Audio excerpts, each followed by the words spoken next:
Have you ever stopped to think that in ancient Egypt, the one with the most power wasn't the strongest warrior, nor the most feared pharaoh, but rather the man sitting in the shade with a reed brush in his hand? Strange, isn't it? It seems counterintuitive, but the true strength of that civilization wasn't in its muscles, but in its written word. While thousands toiled under the sun, the scribes, discreet and silent, ensured that everything ran smoothly. Taxes, harvests, temples, armies, even the afterlife. They were the ones who transformed chaos into order. The paradox is simple. Those who didn't sweat in the fields fed the entire empire with their ink. What if I told you that much of what you experience today, contracts, documents, even the messages you send on your cell phone, only exists because way back when, scribes invented the idea of recording life? It's such a powerful legacy that it spanned millennia, and the most curious thing, almost no one talks about it. In this video, you'll learn in detail about the work and social respect of scribes, a monotonous, slow, and seemingly boring story, but one that holds secrets capable of changing the way you view the value of writing and knowledge.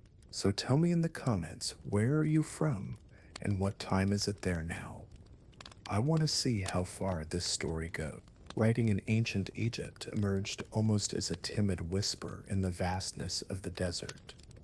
It was an attempt to record what memory alone could not: harvests, offerings, the events of daily life. Imagine the scene: men and women living between the Nile River and the scorching sun, never imagining that small symbols scrawled on stone and papyrus would become eternal. It wasn't just communication, it was power, and those who mastered this secret began to quietly rise to prominence. Early scribes were seen almost as magicians, capable of transforming sounds and ideas into signs. Consider the difference this made. While a peasant might simply talk about his harvest, a scribe could record in detail what had been produced. This meant having a voice even when not present. Today, it's like comparing someone who only talks with someone who also knows how to create contracts, books, or even programming codes. The social impact was immediate. The life of a scribe, however, didn't start easily. The learning curve was long and required almost infinite patience. They spent hours repeating the same symbols, copying entire lines onto wooden tablets until their lines became firm. If you've ever tried to learn calligraphy or even play a musical instrument, you know how exhausting yet liberating repetition can be. It was precisely this discipline that transformed young people into respected figures. Interestingly, writing didn't emerge to record poetry or love stories. It was born of pragmatism, counting grain, calculating taxes, organizing what came in and out of the Pharaoh's storehouses. It's almost ironic to think that while today we use writing to record feelings on social media, in the beginning, the purpose was much more bureaucratic, and yet it was this practical utility that paved the way for religious and literary texts to flourish later. Imagine for a moment what your life would be like if no one could record anything.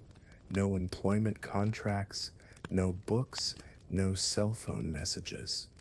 Every promise would have to be remembered, and any forgetfulness could turn into a dispute. It was into this void that scribes appeared, filling it with symbols that ensured order and trust.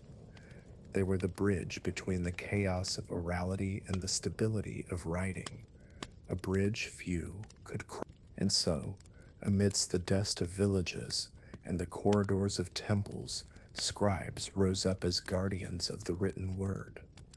What began as small marks on stones would become a legacy for all humanity. But, as we will see later, writing wasn't enough. A suitable material was needed. and papyrus would completely change that story. Papyrus was more than just a writing material, it was a gift from the Nile itself. The riverbanks provided the plant, which, with patience and skill, was transformed into smooth, clear sheets. The stem was cut into thin strips, which were carefully superimposed in crisscrossing layers. Then came the pressing and drying under the sun until the result was a resistant yet surprisingly light surface. It was almost like magic. From mud and water, the medium of memory was born. Scribes knew that without papyrus, their art wouldn't have the same reach.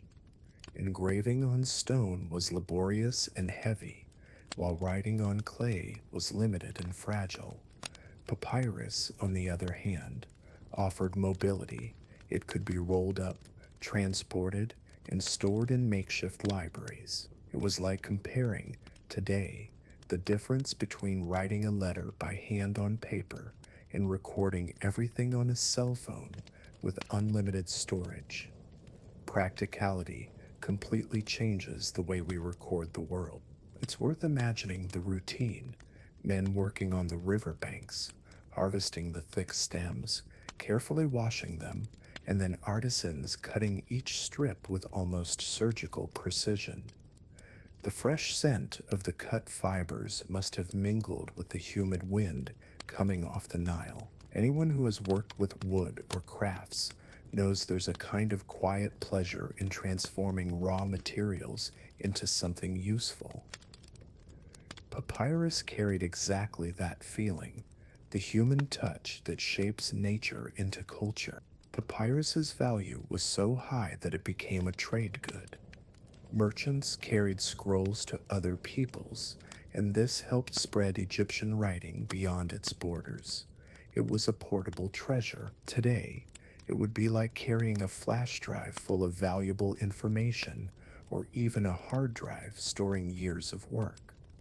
Papyrus in its time was cutting edge technology, and only the most skilled knew how to use it with true mastery. For scribes, each sheet of papyrus represented a sacred space. There was no waste. Writing had to be clean, smudge free, with perfectly aligned lines. Imagine the pressure, like writing in an expensive notebook, where every mistake meant throwing away something precious. Perhaps you felt this way when writing in a new notebook, one of those too beautiful to be scribbled on haphazardly. Papyrus was precisely this blend of value and responsibility, and as papyrus became part of administrative and religious life, the power of those who knew how to use it also grew. After all, there was no point in storing scrolls and scrolls if only a few could decipher the signs engraved on them. Scribes thus became the masters of papyrus, and this privilege, as we will see later, was earned through long, rigorous training, full of tireless repetition. The path to becoming a scribe was neither quick nor simple. From an early age, boys were chosen to enroll in special schools, usually linked to temples or state administration. There, they spent hours and hours sitting in stuffy rooms, copying symbols onto wooden tablets or pieces of pottery. There were no shortcuts, no modern teaching methods. It was pure repetition, day after day, until each stroke was engraved not only on the tablet, but also in the learner's mind. Discipline was relentless. A mistake didn't just mean a correction, but often physical punishment, such as light whippings, which served to remind the student of the importance of paying attention. It wasn't uncommon for a young man to spend entire nights reviewing symbols while the distant sound of the Nile lulled his weary thoughts. If today we complain about studying math formulas or memorizing historical dates, imagine spending years simply copying and recopying hieroglyphics. For many, this process seemed endless. Each new level of learning opened doors to greater responsibilities. First came the simplest signs, then complex combinations, then the practice of writing entire sentences, until the creation of official documents. It was almost like learning to be a musician. First single notes, then scales, and only later the complete symphony. Patience was the true secret behind a scribe's success. But there were also silent rewards.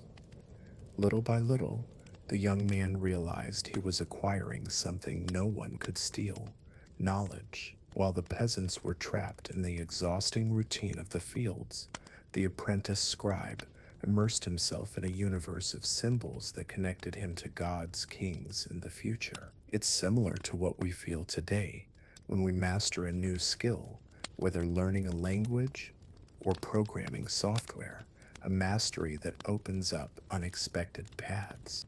The learning environment was full of curious details. The rooms smelled strongly of papyrus fibers, mixed with the dust of the ceramics where exercises were scribbled. The sound of the reed brush scratching the surfaces became almost hypnotic, like an endlessly repeated melody. This setting, monotonous as it may seem, was the cradle of Egyptian intellectual power. Those who persisted would emerge transformed, ready to occupy positions that would change the course of entire villages. And as these young people grew, so did their responsibility to society. It was no longer enough to simply write. They needed to understand the logic of numbers, the organization of records, the order of bureaucracy. The learning never stopped, and each step they reached revealed the next. But before assuming any significant role, there was one essential step: the school, where all these future scribes received their initial training. The scribal schools, known as houses of life, were true centers of intellectual formation. Located near the temples, they served not only as spaces of learning, but also as repositories of sacred and administrative knowledge. The environment was simple: stone walls, narrow windows, wooden benches, and tables covered with ceramic slabs. Despite the rusticity, it was there that the minds that would give order and structure to Egypt were shaped. In these schools, the day began early, with the cool Nile breeze still wafting through the corridors. The apprentices gathered in rows, each with their own palette of black and red paint, reed brushes, and small pottery fragments. The first few hours were spent copying basic signs, repeated until exhaustion. Only later came more complex lessons, such as composing religious phrases or keeping accounts. It was a mental workout, as rigorous as it was physical. The master scribe played a central role in this process. He was feared and respected, for he not only corrected errors but also molded the discipline of his students. His imposing presence reminded the young men that they were not there to play, but to bear the responsibility of recording the future of an entire civilization. The relationship between master and disciple could be harsh, but it also carried traces of deep, almost paternal respect. An interesting detail was the division of color usage. Black ink was used for the main text, while red was used to highlight titles, numbers, and alerts. This practice, passed down from an early age, taught not only aesthetics, but also information hierarchy. Anyone who works in design or digital text editing today knows how much color helps organize ideas. Interestingly, this resource was already being explored thousands of years ago. The students, amidst such rigor, also found moments of distraction. Joking scribbles and small personal notes have been found in fragments used in class. This shows that despite the rigid environment, those young people were just like anyone else. They laughed, got bored, and sought to clear their minds between exercises. perhaps not unlike a modern student who draws in the margins of their notebook during a long class. After years of training, only the most disciplined became full-fledged scribes. Many dropped out along the way, unable to withstand the constant pressure. But those who remained were rewarded with an enviable status, one few in society could achieve. Still, the real battle began later. The rigorous discipline of studying hieroglyphics, which required almost endless dedication. Mastering hieroglyphics was like learning to converse with the gods. Each symbol carried multiple meanings. It could be an idea, a sound, a metaphor. To the learner, it seemed like an endless maze, with each path hiding new rules. It was necessary to memorize hundreds of signs and still understand the context in which each should be used. There was no room for haste, only patience, repetition, and a well-trained memory. The daily exercise resembled a kind of mental gymnastics.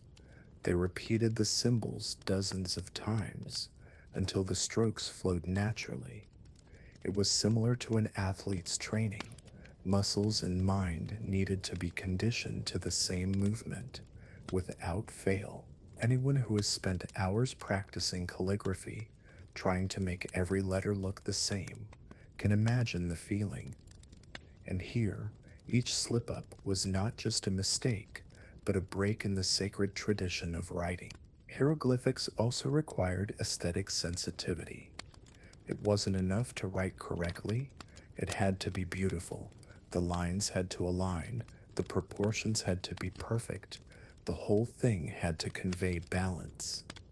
In a sense, scribes were artists, like an architect designing a masterpiece. Every detail of the hieroglyph had to be carefully considered to ensure its durability. And after all, many of these texts were engraved in temples to endure for eternity. The training was so intense that it shaped the student's life.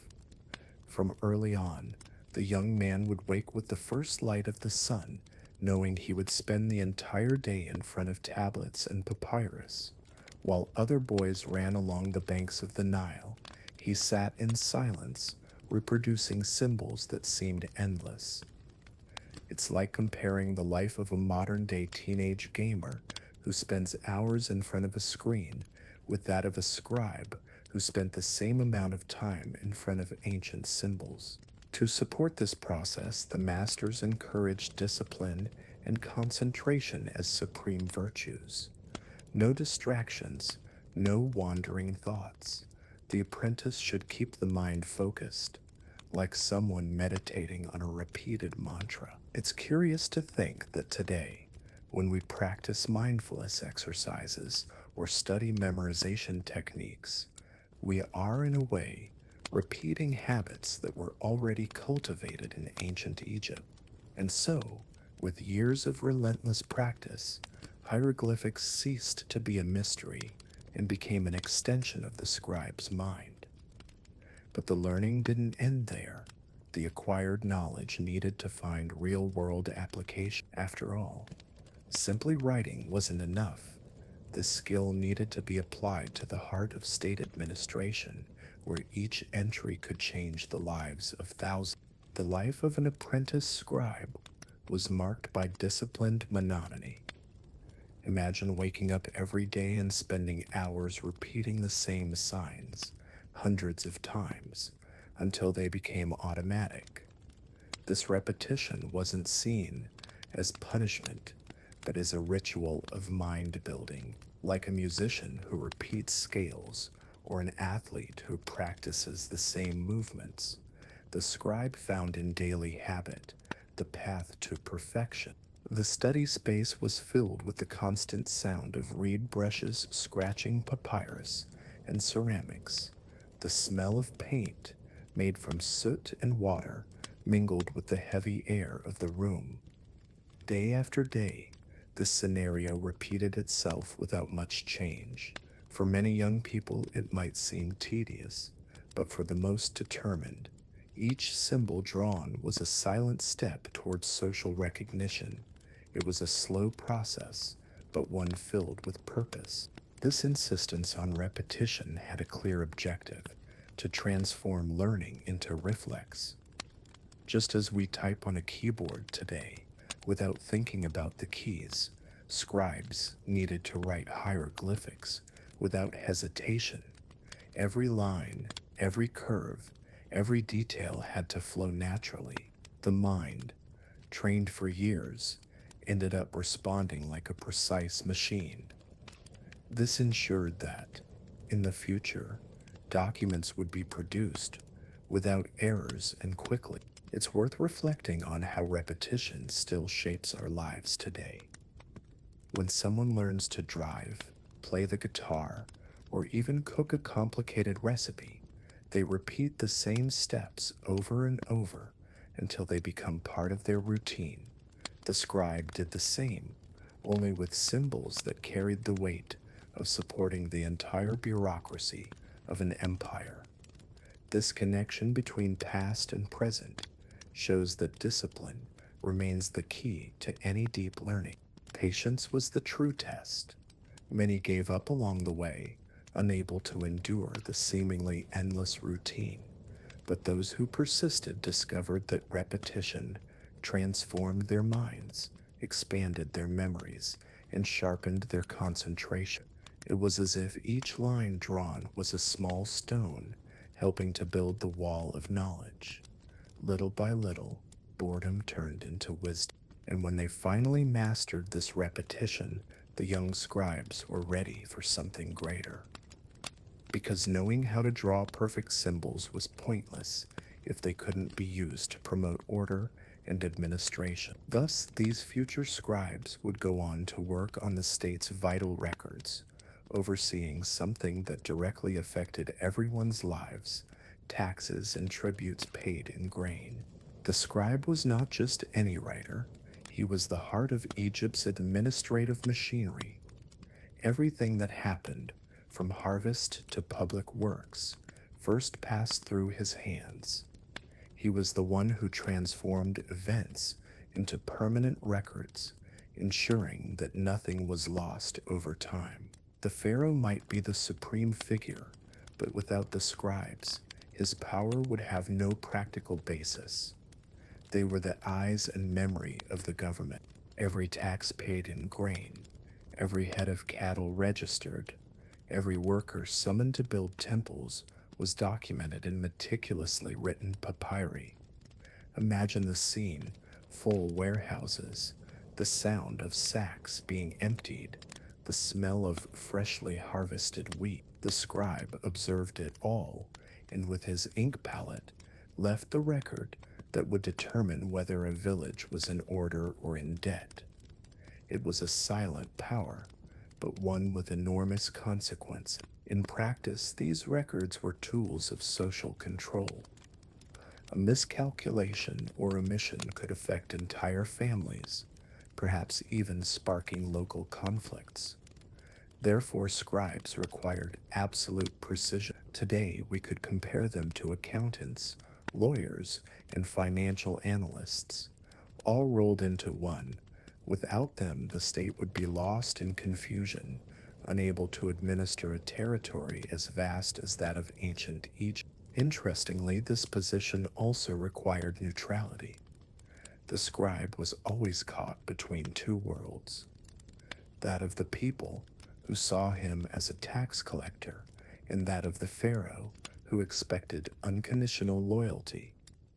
It was a delicate balance, like that of a judge who must maintain impartiality. Any sign of corruption could put his career and even his life at risk. Therefore, honesty and rigor were indispensable virtues. And there was also the issue of prestige. The scribe circulated among nobles, priests, and rulers, something unthinkable for most of the population. While the peasants sweated under the desert sun, the scribe worked in the shadows, privy to important conversation. It was as if he lived on an upper floor of society, with rare privileges. Yet this privilege came with heavy responsibility. Essentially, the scribe was the invisible link that kept the social machinery running, and the more complex the Egyptian state became, the more dependent it became on these meticulous records. It's no coincidence that one of the most important tasks of this job was directly linked to everyone's survival: the meticulous control of taxes paid in grain. In ancient Egypt, taxes were collected not in coins but in grains, especially wheat and barley. This made perfect sense in a civilization whose life revolved around agriculture. The scribe was responsible for closely monitoring each delivery made by the peasants. Imagine the scene: lines of men carrying heavy sacks, the sound of grain falling into the granaries, and there, nearby, the scribe with his papyrus recording everything. With each entry, he determined whether the family was up to date with the state or would fall into debt. One mistake could be costly, not only for the peasants, but for the entire social fabric. It was as if the scribe were the auditor of a huge agricultural enterprise. Today, we might compare him to someone managing Excel spreadsheets, but instead of cold numbers on a screen, he was dealing with grains that would feed thousands of people. This work required extra care, as there were no calculators to correct errors. The scribe had to rely solely on his memory and manual records. To ensure accuracy, he often repeated the calculation several times, scribbling on ceramic tiles before transferring the final result to papyrus. It's as if an accountant today triple-checked his spreadsheets before delivering the balance sheet to a client. Nothing could be left out of place. But there was also social tension. For the peasant, handing over part of the harvest could mean less food on the family table. Still, he knew that resisting or hiding grain was dangerous, since the scribes held official authority and were supported by the guards. It was a delicate balance, complying with demands without complaining too much. The scribe, in this sense, ended up being seen as both an inspector and a symbol of the state. Despite the pressure, this work gave the scribe a strategic position. He not only recorded, but also observed patterns: which regions produced the most, which suffered from floods or plagues. This knowledge made him a key player in future decisions, such as seed distribution or the construction of new irrigation canals. The knowledge accumulated in the records was a veritable map of Egypt's wealth. And of course, grain wasn't just for consumption. It supplied the army, the temples, and even served as currency in trade relations. Thus, the scribe's meticulous record keeping went far beyond mere bureaucracy. It was a matter of collective survival, and as we'll see in the next section, the same dedication was evident in monitoring harvests and carefully organizing food stocks. Egypt lived to the rhythm of the Nile, and scribes were the guardians of this rhythm.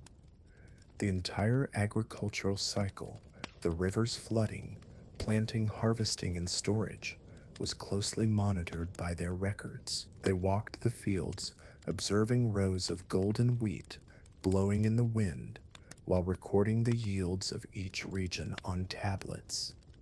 The smell of damp earth after the flood and the sound of men harvesting mingled with the scribes, silent. Each granary had its own precise accounting system. The scribe would check how many sacks came in, how many went out, and where they went. The organization was almost military-like, as any lack of control could lead to mass starvation. While today we use digital systems to track inventory in supermarkets or large companies, back then papyrus fulfilled this role. And it was done by hand, line by line, with almost superhuman patience and attention. The scribe's role went beyond adding numbers. He identified trends, Years of abundance, years of scarcity, fertile fields, or those damaged by pests. This analysis was crucial for guiding rulers on where to invest their efforts, building irrigation canals, or reinforcing grain stores. It's like a modern day data analyst, armed only with a paint palette and a trained memory. It's curious to consider how this impacted ordinary life. A peasant who delivered his share trusted the scribe to keep a fair record, as his reputation with the state depended on it. At the same time, an entire community could benefit if the records showed good harvests. Scribes were not just observers, but invisible agents of change. Their writing could mean more bread or more deprivation for many families. This strict control also ensured political stability.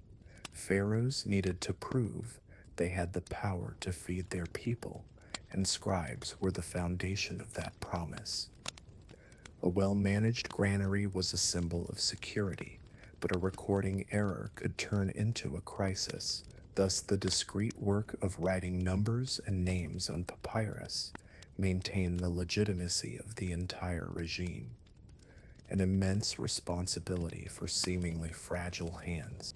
And when these records were cross-referenced with other data, taxes, transportation, construction, a complete picture of the empire's workings emerged. It wasn't just food, but social energy, fuel for temples, armies, and rituals. And as we'll see below, this same meticulous writing was also essential for organizing major public works, from irrigation canals to monumental temples.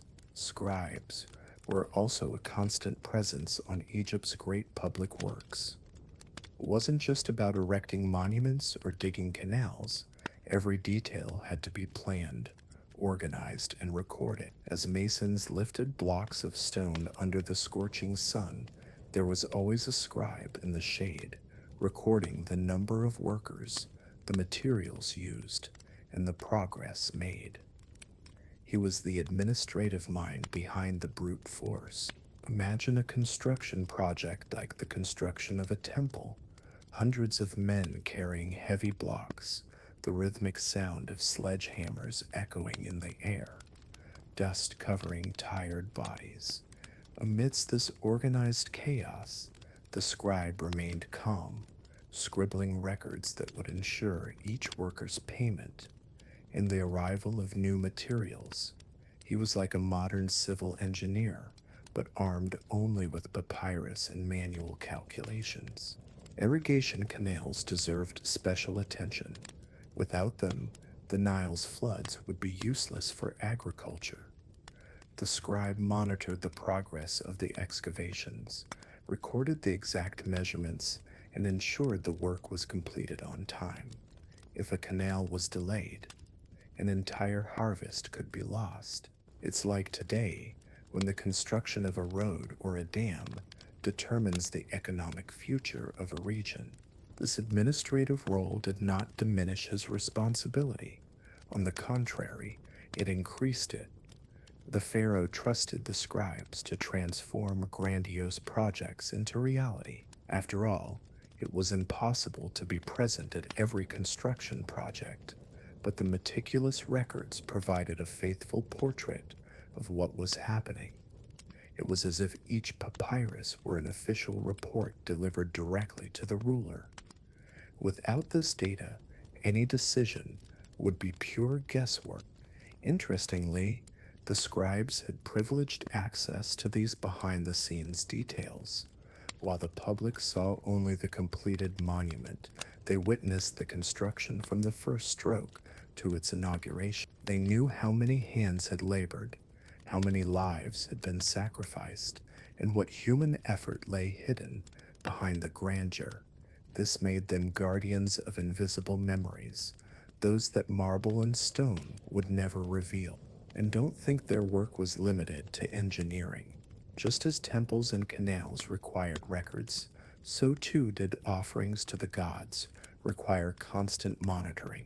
And it was precisely there, in the heart of the temples, that the scribe performed another fundamental function, the meticulous recording of the offerings made. In the temples of Egypt, every offering made to the gods had to be recorded precisely. Bread, jars of wine, perfumed oils, fabrics, and even heads of cattle were recorded by scribes in long lists. To many, it might seem like mere bureaucracy, but to them it was a sacred act. After all, the gods demanded order, and order only existed when it was written down.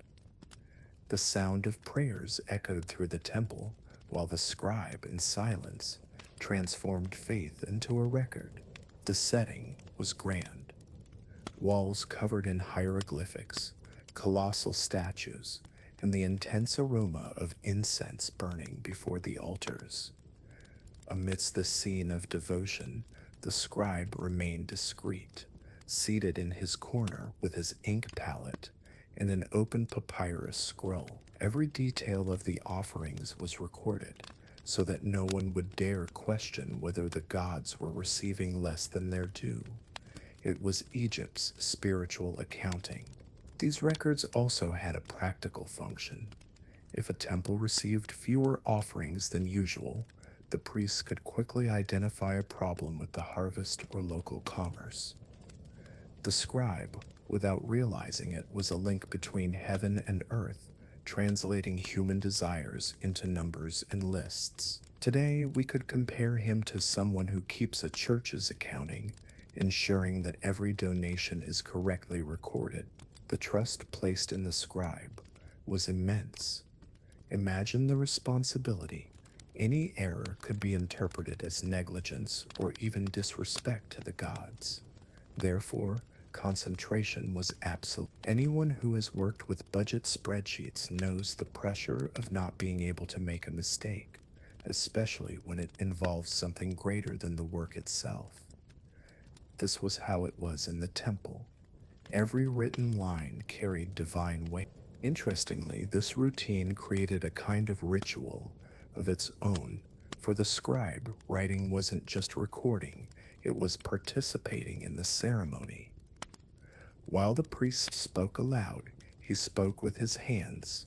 The papyrus became an extension of the altar, and the ink an invisible offering. To those observing from the outside, it might seem tedious, but for him it was a moment of connection with something greater. And if in the temple scribes ensured spiritual order, outside them they played an equally vital role. For it wasn't just before the gods that they needed to record. On military expeditions, their watchful eye and steady hand were indispensable for counting men, weapons, and even victories and defeats. When the Egyptian army set out on an expedition, it wasn't just soldiers who marched. Among spears, shields, and chariots, there was also the scribe, carrying papyrus and an ink palette. He didn't wield weapons, but his role was as important as that of a warrior. After all, every man recruited, every animal used, and every supply taken needed to be accurately recorded. Without this data, logistics would be lost in the chaos of battle. During the fighting, the scribe kept his distance, but he never stopped observing. As screams echoed and dust covered the battlefield, he recorded the events. How many men returned? How many were lost? What territories were conquered? His gaze was cool in the face of the heat of the fight. Today, we might compare him to a war correspondent, but with the mission of writing for the pharaohs and for the eternal archives of Egypt. These records weren't just military records. They served to create narratives that extolled the pharaoh's power. If a battle was won, the scribe was the one who transformed the victory into a grandiose story, full of details that impressed the people. And even in the face of defeat, it was up to him to shape the account, smoothing over flaws and highlighting courage. The pen, or in this case the reed brush, could be as powerful as the... There was also the strategic aspect. The papyri produced during expeditions helped plan future campaigns, indicating routes, ambush locations, and even information about enemies. In this sense, the scribe functioned as a military analyst, a brain that worked silently while others used force. It's fascinating to think that a simple papyrus scroll could decide the course of entire battles. Life on these expeditions was not easy. The scribes slept in makeshift tents, with the smell of sweat and dust permeating everything. At night, the distant sound of soldiers mingled with the noise of animals as he scribbled notes by the dim light of a lamp. It wasn't the comfortable life of schools or temples, but he knew he was fulfilling one of the state's most important tasks. And when they returned, it was the scribes' records that ensured victories were celebrated with parades, and the heroes' names were remembered. He was the one who gave permanence to the collective effort. But this visibility came with something greater, social respect, which made the scribe an admired and often feared figure for his rare ability to transform facts into history. Scribes had the delicate task of recording both Egypt's triumphs and failures. When a victory occurred, they described the achievements in detail, the number of enemies defeated, the territories annexed, the prisoners captured. Their words were not just reports, they were instruments of propaganda, extolling the Pharaoh's power. Reading these texts, the people believed their ruler was invincible, even though the reality was more complex. But there were also defeats, and recording them required even greater skill. The scribe needed to report without questioning the Pharaoh's authority. Often he softened the impact, highlighting the soldiers' bravery or blaming external factors, such as sandstorms or unexpected betrayals. It was a balancing act. The truth could not be completely omitted, but neither could it weaken the ruler's image. This careful narrative is reminiscent of how companies and politicians deal with crises today. A report may admit flaws, but always includes justifications or action plans.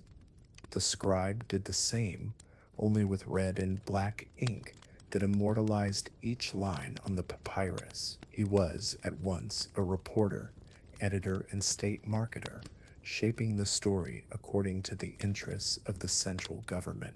The impact of these narratives extended beyond the present moment. By recording victories on temple walls or stone stelae, scribes ensured that future generations would see only the glory, rarely the weaknesses. This is why so many inscriptions extol successful battles, even when we know the outcome was less grand. Writing, after all, had the power to transform memories into myths. Still, in some more internal documents, defeats were recorded more faithfully. This allowed rulers to learn from mistakes, adjust strategies, and avoid repeating failures. It was like a military logbook, made for the eyes of a select few. The scribe knew that his role was not only to tell stories, but also to preserve valuable lessons for the future of the empire. Thus, between celebrated victories and discreetly mitigated defeats, the scribe cemented his role as guardian of military memory. And this prestige, combined with his exclusive knowledge of writing, placed him on a different level in society. After all, in a land where few knew how to read and write, those who wielded this power enjoyed an almost sacred respect. In ancient Egypt, knowing how to read and write was a rare privilege. While the majority of the population worked in the fields or in manual labor, only a small elite mastered hieroglyphics. The scribe, therefore, was seen almost as possessing a divine gift. His skill placed him above the common man, granting him automatic respect, as if he were the guardian of secrets that most would never understand. This status was reflected in everyday life. A scribe could walk through a village and be received with deference, not for his wealth, but for his intelligence. It was the power of knowledge in action. Today, we might compare him to a doctor or a judge whose words carry immediate authority. Writing, in this context, was a silent weapon capable of opening doors and winning admiration without the need for physical strength. Respect was also a reflection of social utility. After all, everything passed through the scribe's pen: taxes, contracts, religious records, and even military decisions. Those who held this knowledge controlled the information that shaped collective life. It's as if, in today's world, only a select few knew how to use computers or access the internet. Imagine the social advantage this would represent, exactly what the scribe experienced in his time. This prestige, however, came with expectations. The scribe was constantly observed, and his conduct was expected to be exemplary. It wasn't enough to simply master writing, he had to act seriously, maintain integrity, and avoid corruption. One slip-up could destroy not only his career, but also the trust society placed in him. Respect was, therefore, a privilege, but also a responsibility. The scribe's social position revealed an interesting paradox. He was not a nobleman, but he lived with nobles. He was not a priest, but he participated in religious ceremonies. He was not a warrior, but he played a decisive role in military campaigns. He was a figure who moved between worlds, respected by all, but belonging to none. This social mobility made him unique in the Egyptian hierarchy, and this prestige only increased when one remembered how rare literacy was at that time. Few could even dream of holding a papyrus and understanding its symbols. And precisely this rarity gave the scribe an almost magical aura, solidifying him as an indispensable piece on the social chessboard. But the respect they received wasn't limited to the common people. It also came from the top, as the pharaohs saw scribes as direct allies of their authority. In ancient Egypt, literacy was a nearly unaffordable luxury. It's estimated that only a tiny fraction of the population knew how to read and write, concentrated among scribes, priests, and members of the administrative elite. The common peasant, who spent his days under the sun cultivating wheat, would never have come into contact with hieroglyphics. This exclusivity made writing a symbol of power and social distinction, reserved for a select few. Imagine living in a society where every contract, religious record, or political decision depended on someone who mastered writing. The illiterate people had no way to challenge documents or even understand what was being recorded. This dependence reinforced the authority of scribes, who were seen as possessors of unattainable knowledge. It's as if today only 1% of the population knew how to use computers or had access to the internet. This rarity also shaped the way power circulated. A nobleman might be rich in land and gold, but without a scribe, he had no way to manage his estates. Similarly, a priest depended on records to maintain order in the temples. The scribe, therefore, was indispensable to all sectors of society. He was as if he were the hidden gear that kept the whole machine running smoothly.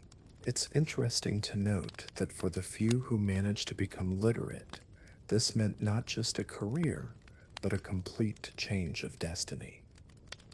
A peasant's son, if he had access to scribe training, could rise socially in ways previously unimaginable. This mobility, rare in antiquity, was only possible through writing. In other words, each learned symbol was a key that opened social doors. This picture contrasts sharply with the present, where literacy is virtually universal in many countries. Today, a book or a smartphone screen is within reach of almost everyone. But in ancient Egypt, the written word was an absolute privilege, guarded as if it were a sacred treasure. Perhaps this is why scribes carried an aura of mystery, as they were part of such an exclusive group. And precisely because they were among the few who mastered writing, scribes achieved a status above the common worker. Their position stemmed not only from technical knowledge, but also from the symbolic power of representing what few could understand. And thus they established themselves as respected figures, enjoying a higher social status than common workers. While common workers spent their days under the sun, carrying stones or tilling the land, scribes performed their duties in protected environments. This practical difference became a social symbol. The people saw scribes not only as servants of the state, but as privileged men who did not wear themselves out physically. This contrast generated respect and at the same time a certain envy. After all, such a harsh society, having an intellectual profession was almost a miracle. The scribe was someone who could sit in the shade, holding papyrus scrolls, while others braved the scorching desert heat. They didn't have to worry about calluses on their hands or the risk of losing their harvest. Their tools of the trade were ink, a reed brush, and a trained memory. Today, we can compare this to the prestige of someone working in an air-conditioned office as opposed to someone exposed to heavy manual labor. This privileged status also guaranteed them better living conditions. They had access to finer clothing, a more varied diet, and in many cases more comfortable housing. Unlike peasants who lived in mud huts, scribes could enjoy spaces that reflected their position. They were not nobles, but they were well above the base of the social pyramid. It was an intermediate position, but one of great value. Furthermore, scribes enjoyed something even more valuable: time. While ordinary workers had their routines dictated by the seasons and the sunrise, scribes had the opportunity to dedicate themselves to study, writing, and even intellectual leisure. This privilege further widened the gap between them and others, as it gave them the opportunity to cultivate their minds rather than simply survive. Respect was also reflected in social interactions. A scribe was invited to participate in ceremonies, administrative meetings, and even festivities in places where ordinary workers would never be accepted. This reinforced the idea that he belonged to a special class. The simple fact of mastering writing made him trustworthy, someone whose word held more value than most. And this status, though solid, did not come merely from their distinction from the people. It was further enhanced by the scribes' close relationship with Egypt's highest figure, the Pharaoh. For if the people respected them, the ruler valued them even more, entrusting them with tasks that required complete loyalty and precision. The relationship between scribes and pharaohs was marked by absolute trust.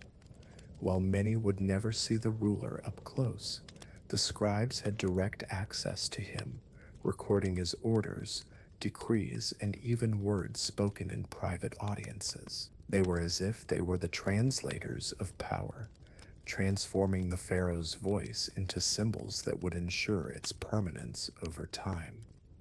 This proximity alone elevated them socially. It wasn't just a matter of writing down what the pharaoh said, but of understanding the intention behind each decision. The scribe needed to capture nuances, organize ideas, and give official form to the ruler's thought. He's like a highly trusted advisor today, who not only writes down, but also interprets and structures the speeches of political leaders.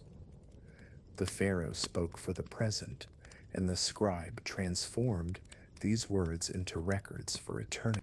This position required extreme discretion.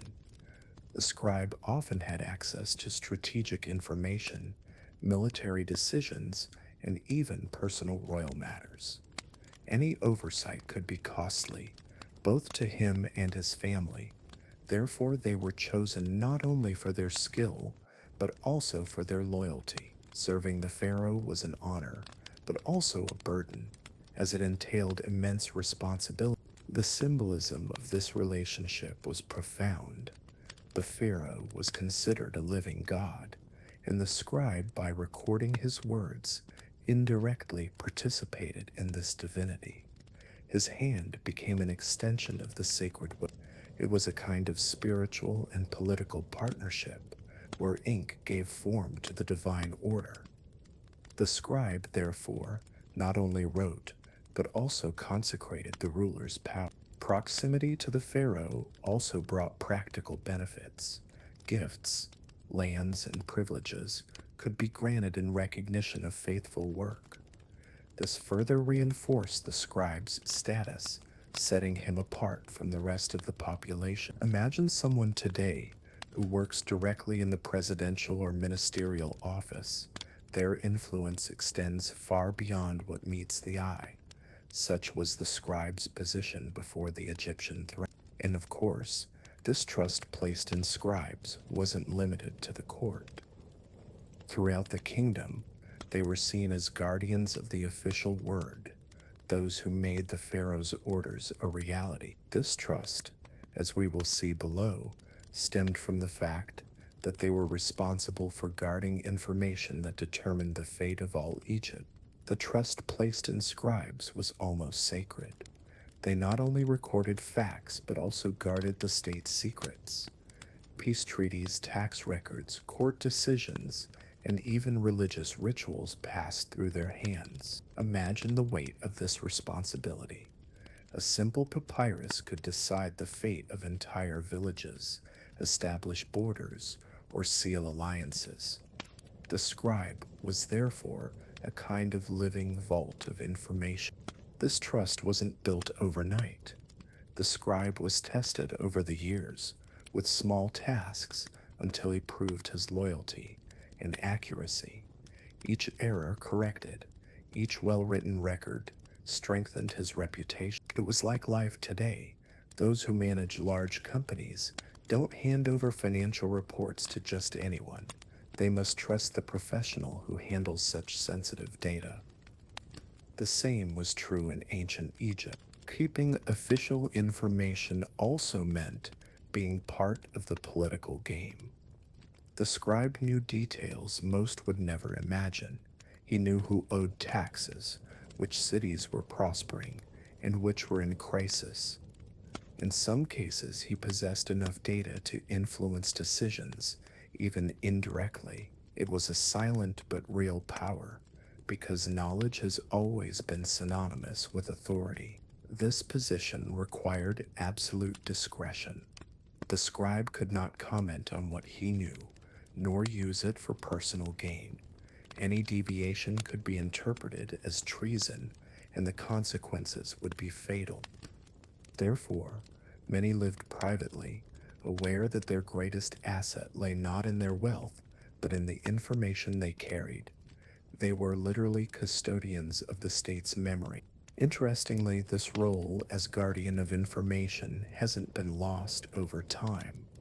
Today, professionals like lawyers, auditors, and secretaries perform very similar functions, handling data that must be kept confidential.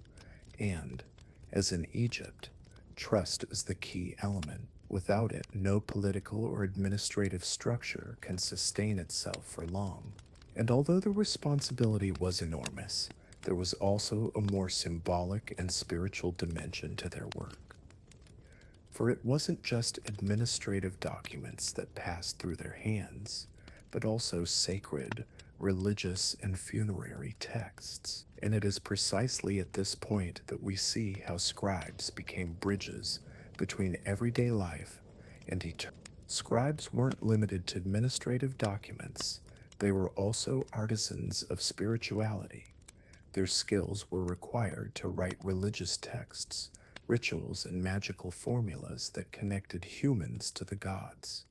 These writings were used in temples, ceremonies, and above all, in funerary rituals, which aimed to guarantee the deceased a safe passage to the afterlife. The scribe's pen, in this case, was mightier than any sword. The best known work was the spells and hymns that comprised the so called Book of the Dead. Each word carried sacred weight, helping guide the deceased's soul before the gods of judgment. Imagine the scene: a papyrus scroll carefully unrolled inside the tomb, bearing detailed instructions on how to traverse the underworld. It was like handing the deceased a spiritual manual for facing eternity. But it wasn't just magic or superstition. These texts revealed the Egyptian worldview, their way of understanding life, death, and the universe. The scribe, in writing them, was recording the philosophy of his people. It was as if he were simultaneously philosopher, poet, and the responsibility was immense. One mistake could compromise the journey of an entire soul. Therefore, each line was written with almost ritualistic concentration. The production of these texts also reinforced the scribe's social standing. After all, only someone highly trusted could have access to such intimate and sacred content. It was like a doctor who knows his patient's personal secrets, or a lawyer who guards his client's confidential information. The scribe, in this case, was the guardian of the passage to eternity, a role that conferred prestige and reverence. And it wasn't just in the tombs of the pharaohs that these texts appeared. Nobles, priests, and even wealthier families turned to scribes to commission funerary formulas. The work spread throughout society, adapted to the importance of each deceased.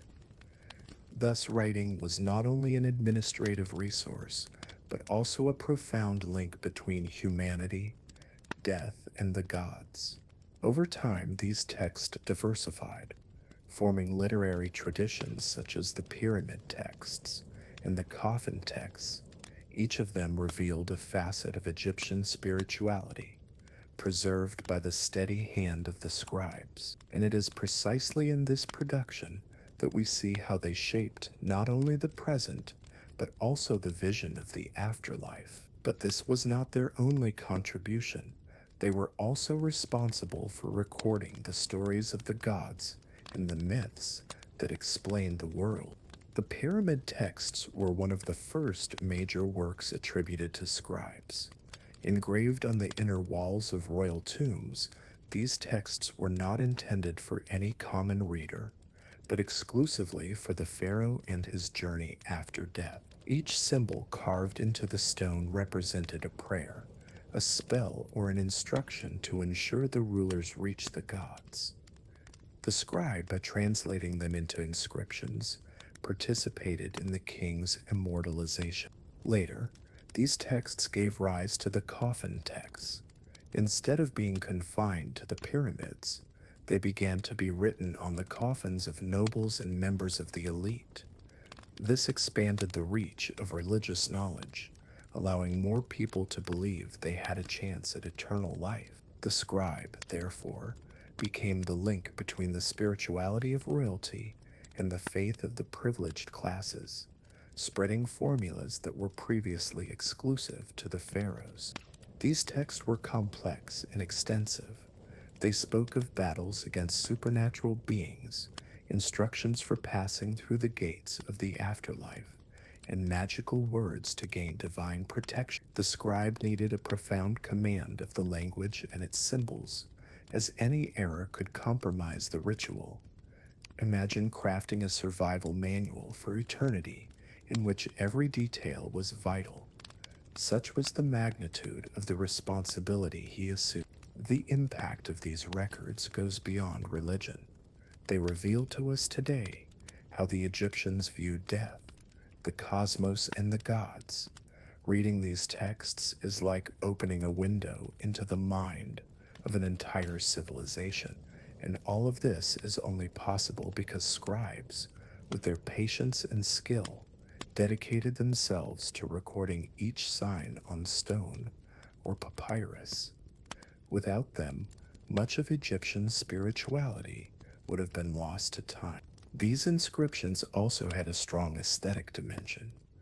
They were not only functional but also beautiful, with carefully carved, aligned, and painted hieroglyphs. Art and writing were united in a single gesture.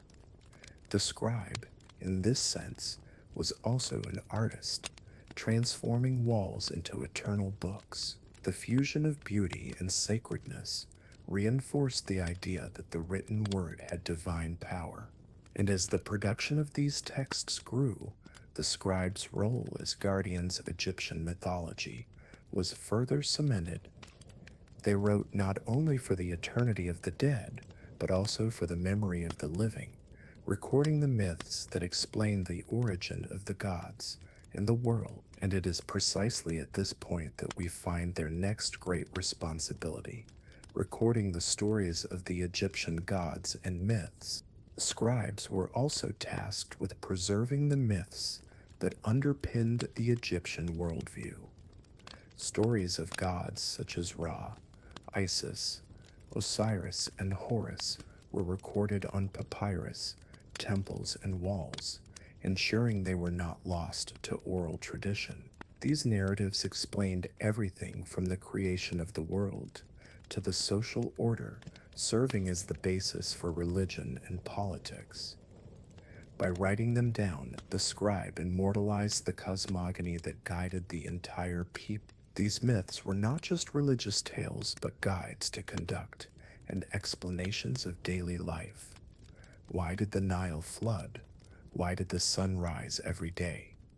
The answer lay in the sacred records. The scribe, by writing these stories, offered the people security in the face of the unknown. He was like a scientist of his time, translating the incomprehensible into symbols that made sense within religious logic. A powerful example is the myth of Osiris, which spoke of death, resurrection, and justice. By recording it, the scribe reinforced values such as fidelity, loyalty, and balance. This myth, written in so many versions, influenced not only ceremonies, but also how people viewed the afterlife. Thus, each papyrus containing this narrative was more than a text, it was a moral guide. It's curious to think that scribes, by recording these myths, shaped Egypt's very cultural identity. Without them, the stories could have been lost or transformed too much over time.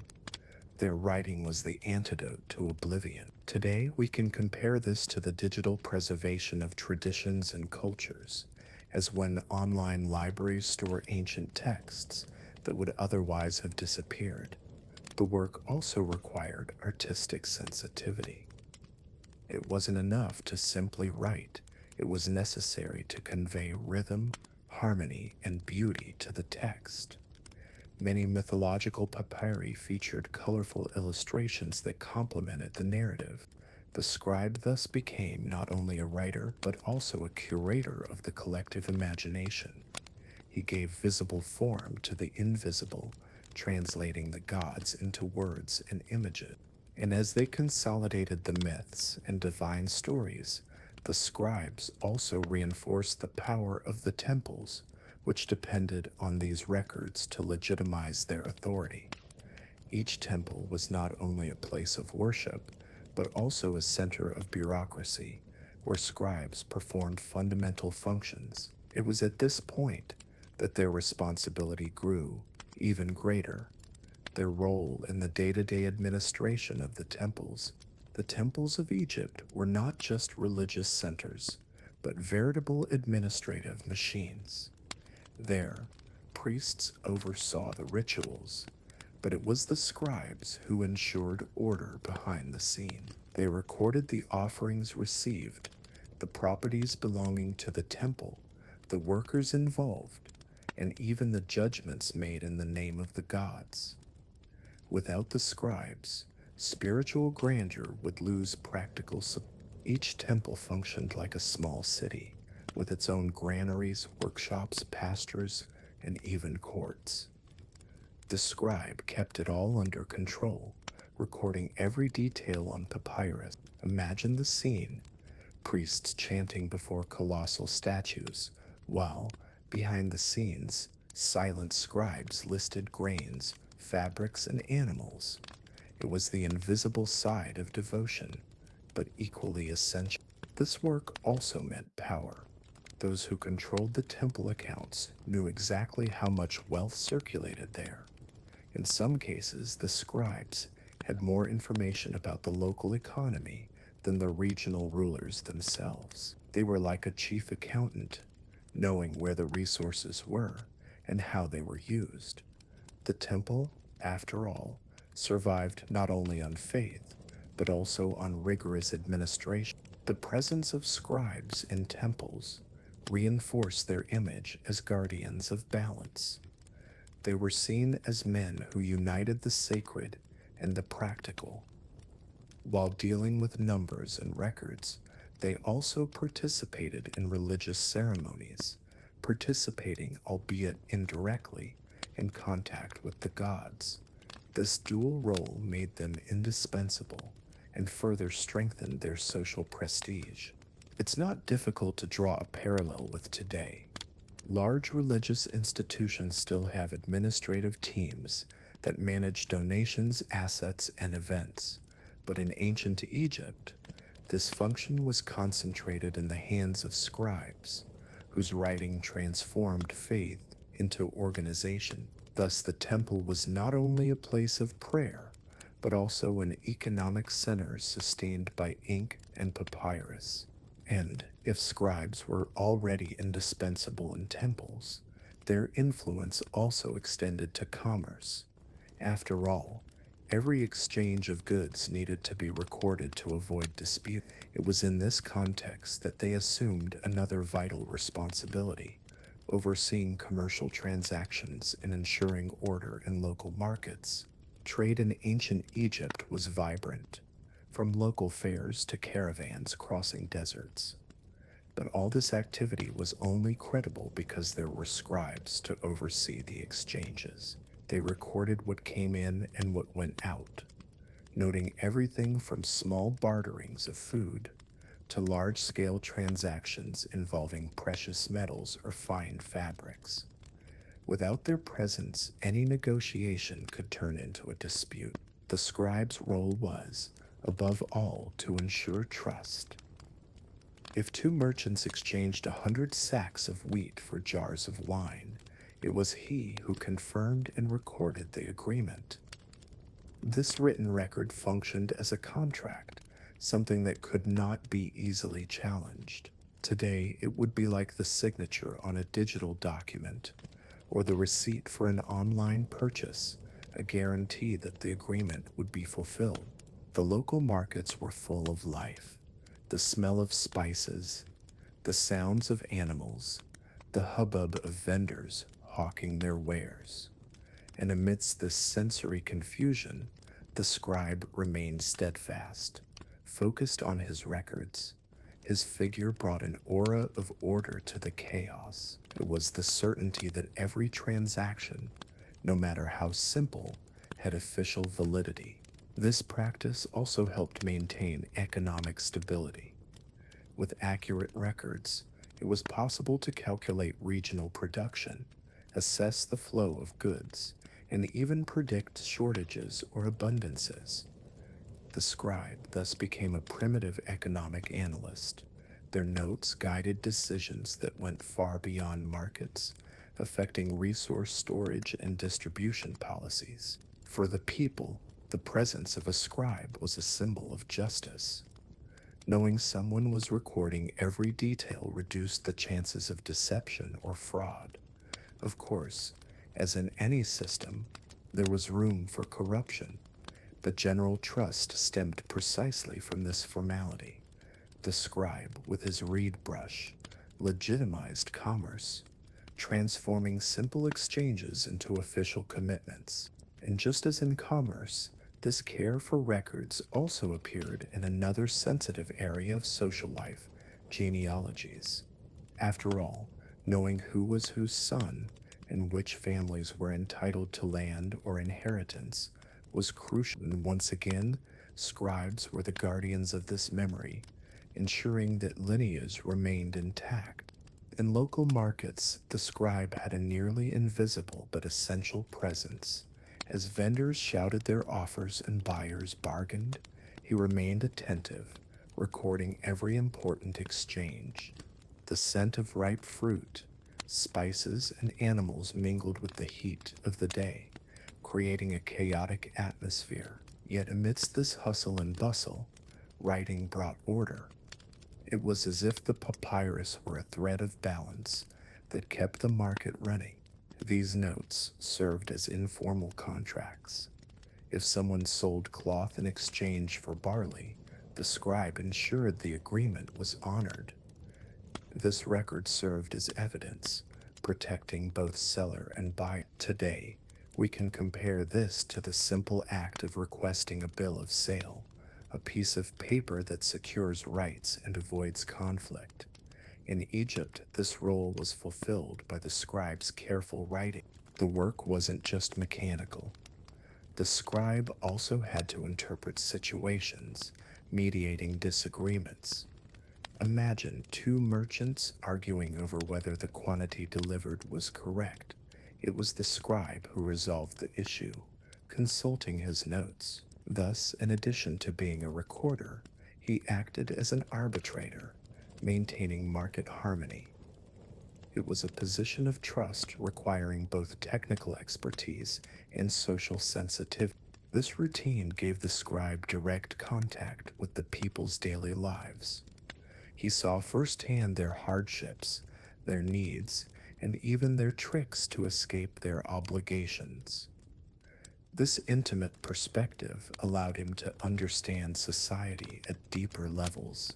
He was not just a distant official of the state, but an observer of real life, someone who recorded not only transactions, but also human stories.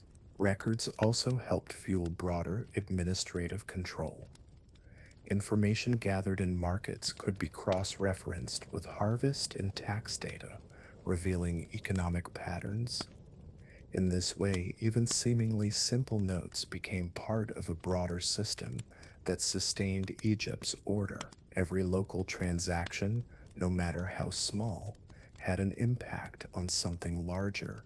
And so, by operating in the markets, scribes cemented their image as guardians of justice and order. But their responsibility didn't stop there. Besides controlling the present, they were also charged with preserving the past, recording genealogies and family memories that ensured inheritance rights and social prestige. Scribes had the delicate task of recording the genealogies of noble families. It wasn't a simple task of memorization, but a task of enormous social and political impact. After all, knowing who was whose son defined inheritances, marriages, and strategic alliances. Each name written on papyrus was a piece on the chessboard of power, capable of strengthening or weakening entire clans. These records functioned as true family books. The scribe recorded birth, marriages, death, and even inherited titles. Imagine the importance of this in a society where legitimacy was paramount. If a lineage wasn't properly documented, it could lose land rights or even access to religious positions. The scribe, in this case, was a silent arbiter of prestige dispute. The attention to detail was meticulous. Every detail had to be checked, as an omission could lead to serious conflicts. It was common for scribes to consult previous records to confirm information. It's like today's registry offices or civil registries. Errors in certificates can compromise entire processes.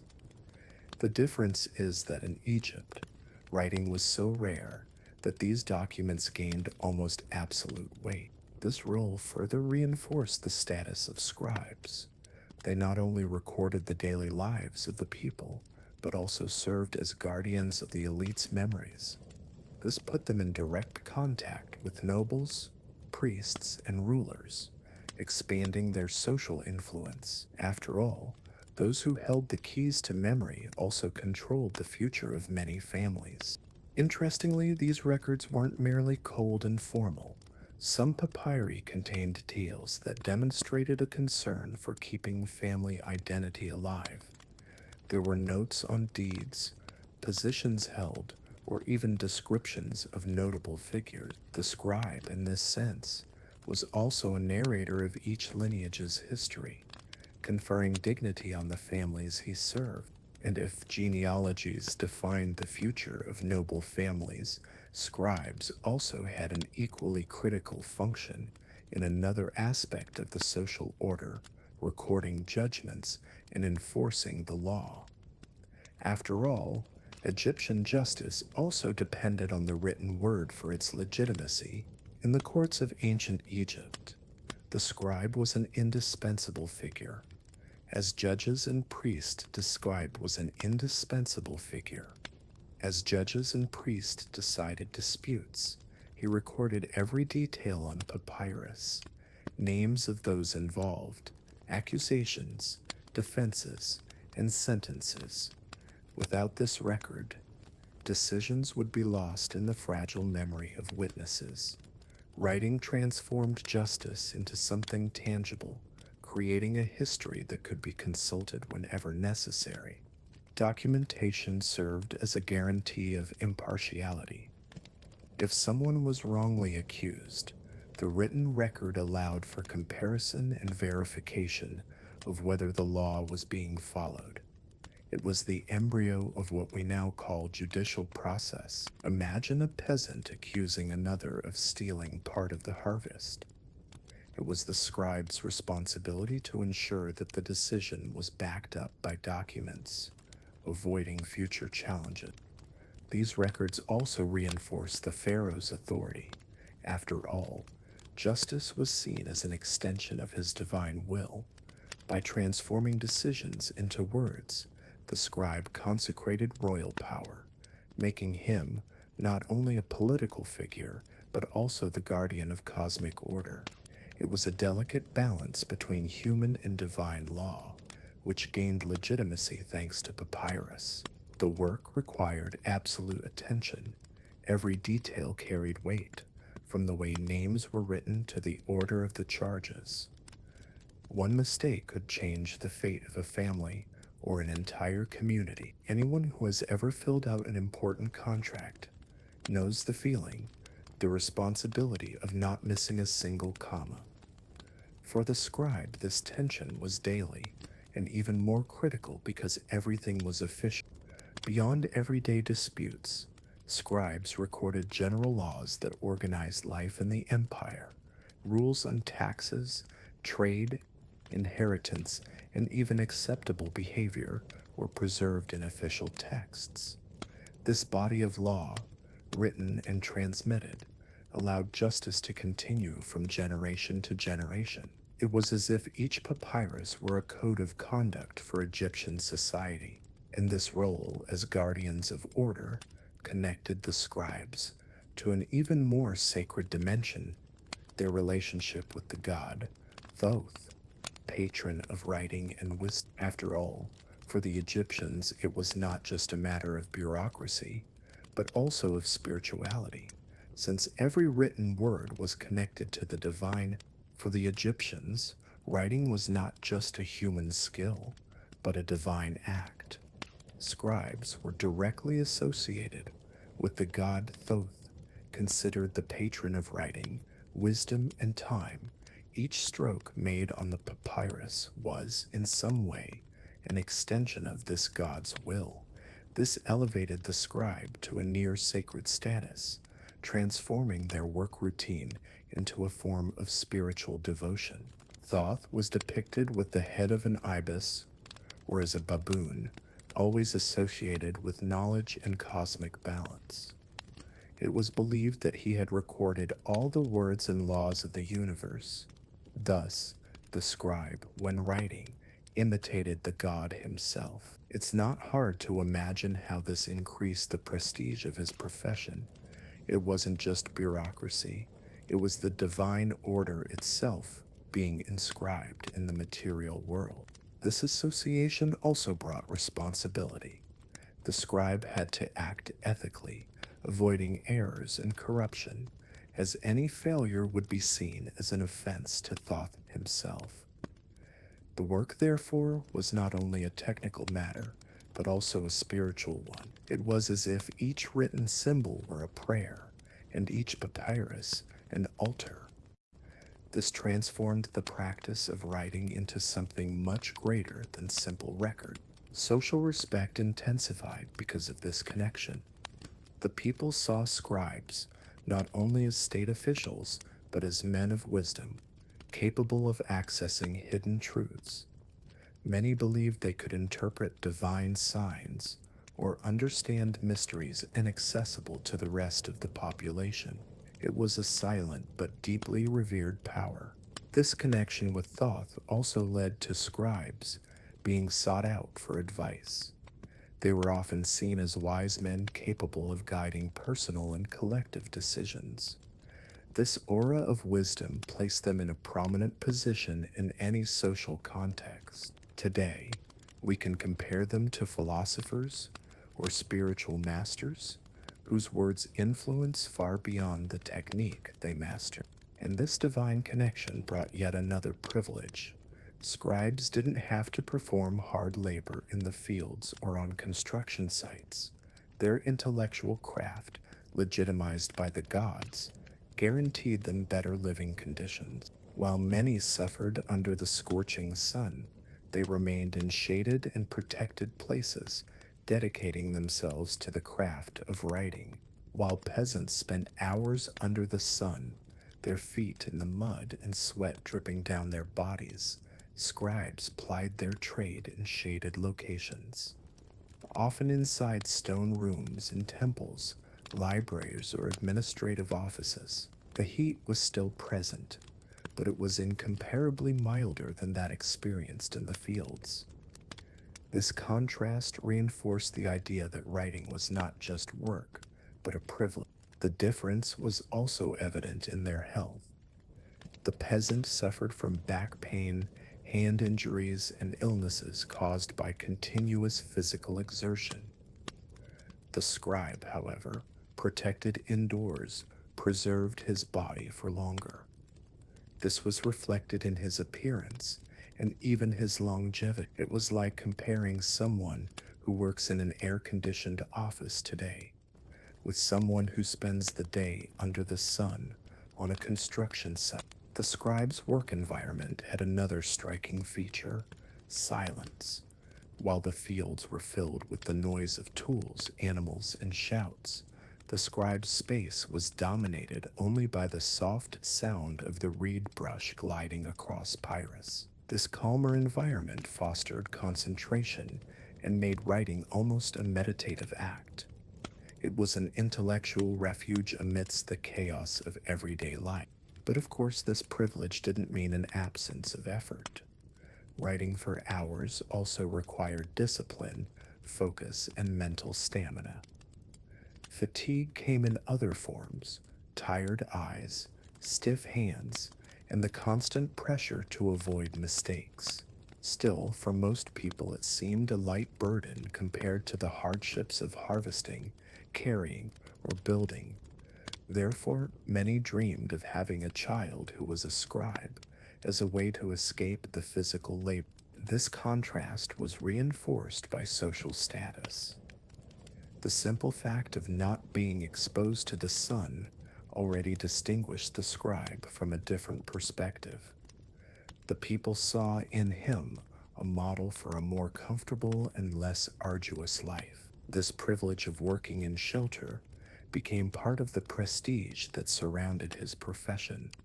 After all, in ancient Egypt, shade and rest were precious treasures, and the result of this sheltered lifestyle was directly reflected in longevity. Many scribes lived longer than peasants and workers precisely because their bodies were spared from daily wear and tear. This gave them time to accumulate even more knowledge and influence, cementing their role as wise men. And it is precisely this longevity that we need to discuss next. Scribes enjoyed a rare advantage in ancient Egypt. They lived longer than the average population.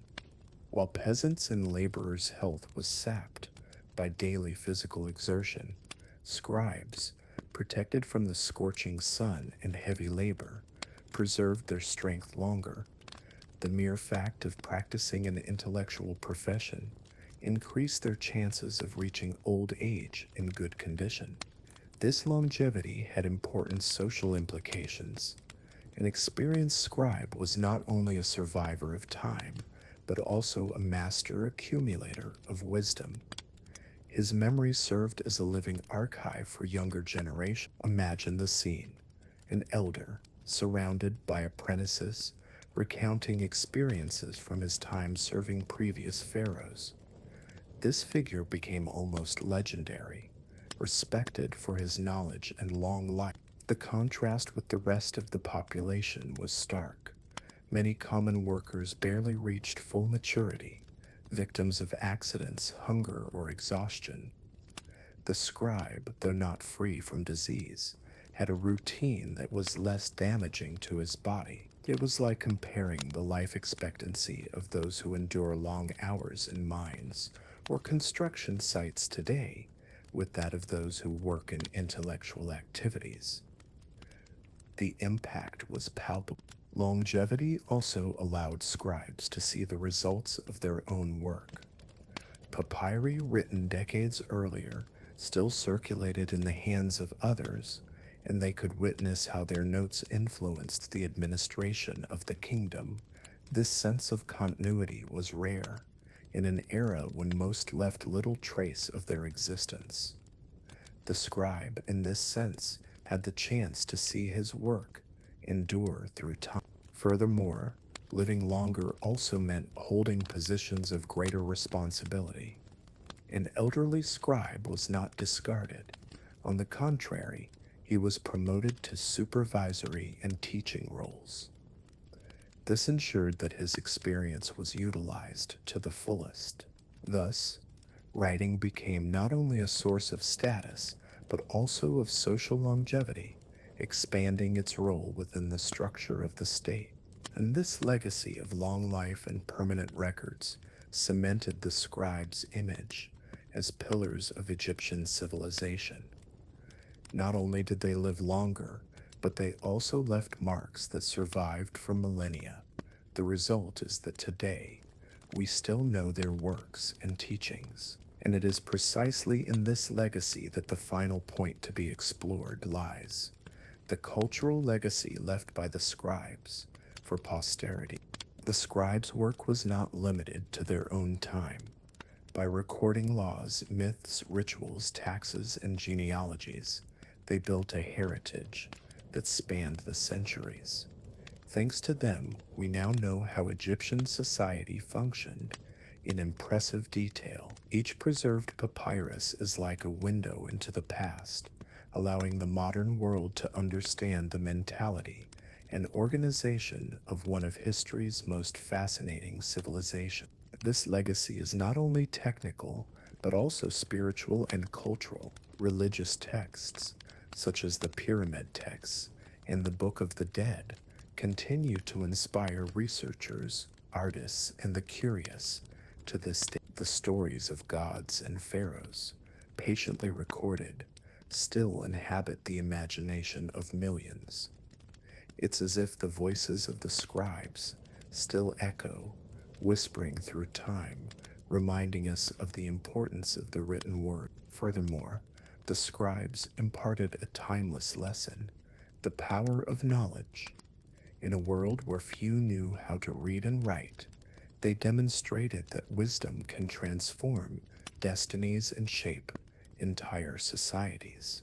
This idea has endured for millennia and remains relevant today. Just think about how literacy still serves as a watershed between opportunity and exclusion in many parts of the world. The impact was also practical. Many methods of recording, accounting, and organization created by scribes influenced neighboring cultures and served as the basis for later administrative systems. It's no exaggeration to say that part of how we understand governments and bureaucracies originated with them. Egyptian ink and papyrus left traces that reach back to the way we structure documents and laws today. More than just records, they taught us the importance of preserving memories. Without the scribes, Egyptian history would be nothing more than a collection of silent ruins. They gave voice to the stones, transforming temples and tombs into eternal books. Their legacy is both a gift and an invitation to value knowledge and writing in our own lives. And so, when we look at the legacy of scribes, we realize that their role didn't end in antiquity. On the contrary, it lives on in every book, contract, and text we produce today. But before delving deeper into this reflection on cultural heritage, we need to open up a new space, the engaging introduction that will connect all this content to the viewer directly.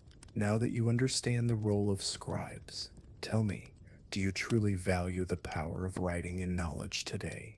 Or, like many Egyptians of the time, do you still rely on others to interpret what's before your eyes? Consider this: the writing that once sustained empires remains the foundation of power in the modern world. What will you do with this learning? Will you use the discipline of scribes to develop a new skill? Will you value the simple act of recording your ideas, plans, and dreams more? Or will you let this knowledge remain just another curiosity in your life? I want to challenge you. If even the ancient Egyptians understood that writing was power, why today, with so much access to information, are there still people who don't use this resource to transform their lives? Perhaps the difference between staying where you are and achieving something greater lies precisely there. So tell me in the comments, what was the biggest lesson you learned from the lives of the scribes? I want to know how this story affected you. And of course, if you want to continue learning about stories that reveal secrets from the past and can inspire your present, subscribe to the channel now and turn on the notification bell. That way, you won't miss any content and will follow me on this journey of discovery.